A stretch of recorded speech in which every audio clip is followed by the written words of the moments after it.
China has lent out more than $1 trillion. Diplomatic boycott in protest.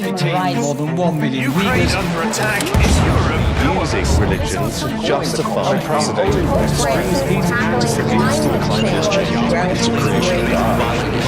We stand solidarity with these black bodies that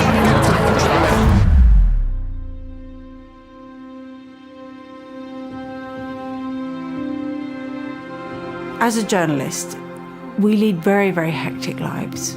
The one thing we very rarely do is stop and reflect. I would describe this as something of a spiritual and intellectual oasis, to be able to escape and have these conversations with some of the world's premier thinkers. There was a growing cohort of journalists in the country who were reporting important issues that didn't understand religion, that had a blind spot when it came to religious realities. When Mitt Romney ran for governor, what is Mormonism? When ISIS flared up, what's the Islam part? So that was the beginning of Faith Angle. We create these getaways to go deep with top religion scholars to help explain and walk alongside journalists about the substance of things. One of the things that I think is very important is to cast a kind of critical eye upon the use of religion or use of bastardized forms of religion for the purposes that are at odds with the very teaching of religious traditions. And awareness of this phenomenon, I think, is central to reporting about what's happening in the world. We're trying to help contemporary journalists write stories that are more accurate and more nuanced when it comes to many things, including religion in society. People have come, they've been skeptical, and they've kind of immediately been won over. They're pleasantly surprised by the quality of the discourse and by exposure to people that just aren't in their world. Getting to talk to others who maybe come from a different world religion or background than you do,